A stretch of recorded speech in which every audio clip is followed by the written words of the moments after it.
धातु रूप। ठीक है, धातु रूप का हम लोगों ने सब लोगों ने प्रैक्टिस किया था। अच्छे से याद किया है।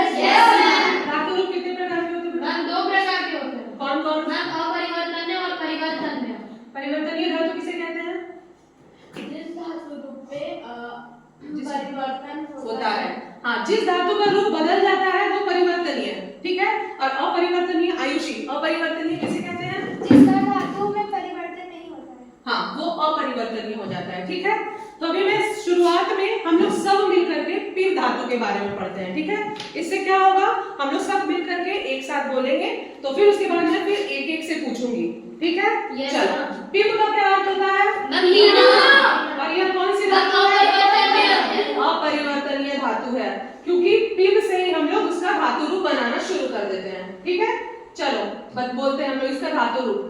पिबती, पिबता, पिबंती, पिबसी, पिबता, पिबत, पिबामी, पिबावा, पिबामा। और ये हम लोगों ने लट लकार अर्थात वर्तमान काल का बोला है। ठीक है, चलो अब मैं किसी से भी उठकर पूछूंगी कि तुम्हें इसके बारे में बोलना है, तुम्हें इसके बारे में बोलना है, वो बोलेगा। सब लोग रेडी हैं? Yes ma'am. चलो, तो अनमोल तुम मुझे सबसे पहले बताओ घ्रा धातु के बारे में। घ्रा एक परिवर्तनीय धातु है। यह परिवर्तित होता है जिग्र में। इसका अर्थ होता है सूंघना। इसका धातु रूप कुछ इस प्रकार है: जिग्रति, जिग्रत, जिग्रंती, जिग्रसी, जिग्रत, जिग्रत, जिग्रामी, जिग्रावह, जिग्रामः। ठीक है, अब चलो अनिष्का तुम बताओ मुझे घाव। भाव का अर्थ होता है दौड़ना। Very good. भाव एक अपरिवर्तनीय धातु है जो इस प्रकार है: धावती, धावत, धावंती, धावसी, धावत, धावत, धावामि, धावाव, धावाम। Very good. शुभांकर तुम मुझे बताओ पट धातु के बारे में। मैम पट धातु इसका मतलब होता है पढ़ना। यह एक अपरिवर्तनीय धातु है। Very इसका good. धातु रूप कुछ इस प्रकार है: पठती, पठत, पठंती, पठसी, पठत, पठत, पठामी, पठाव, पठाम। Very good. अरे जी यस मैम। लिख धातु के बारे में बताइए आप। मैम लिख धातु का अर्थ होता है लिखना। यह एक अपरिवर्तनीय धातु है। इसका धातु रूप कुछ इस प्रकार है: लिखती, लिखत, लिखंती, लिखसी, लिखत, लिखत, लिखामी, लिखाव, लिखामा। Very good. चलो आयुषी, आयुषी मुझे दृश्य धातु के बारे में बताओ। दृश्य धातु एक अपरिवर्तनीय धातु परिवर्तनीय धातु है। परिवर्तनीय देखो धातु। दृश्य धातु परिवर्तित होकर क्या होता है? पश्य। पश्य होता है ना, तो ये एक परिवर्तनीय धातु है। ठीक है, फिर से बोलो दृश्य के बारे में। दृश्य एक परिवर्तनीय धातु है। इसे हम पश्य करके संबोधित करते हैं।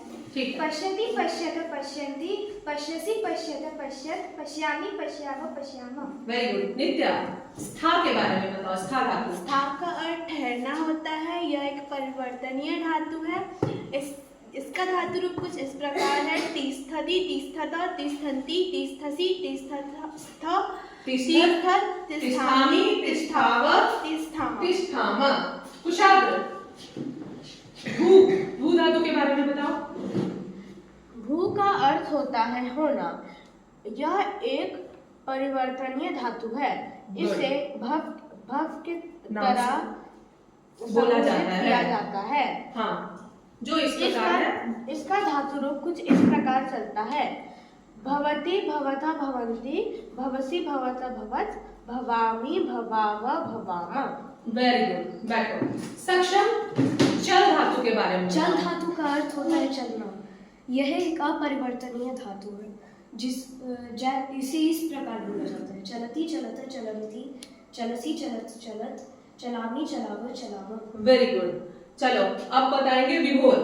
ओके, गच्छ धातु के बारे में बताइए। गच्छ धातु एक परिवर्तनीय धातु है जिसका अर्थ होता है जाना। गच्छति, गच्छता, गच्छन्ति, गच्छन्ति, गच्छसि, गच्छत, गच्छत, गच्छामि, गच्छाव, गच्छाम। ठीक है, फिर मैं ये तुम लोगों से हमेशा कभी भी पूछती रहूंगी, क्योंकि इसका हम लोग अभी से क्या किए हैं, लट लकार वर्तमान काल के बारे में पढ़े हैं। ठीक है, 5 धातु रूप हम लोग पढ़ेंगे। ठीक है, लट लकार, लिट लकार, लंग लकार, लोट लकार और विधि लिंग। तो अभी हम लोगों ने सिर्फ लट लकार के बारे में पढ़ा है। Okay, yes. चलो वेरी गुड।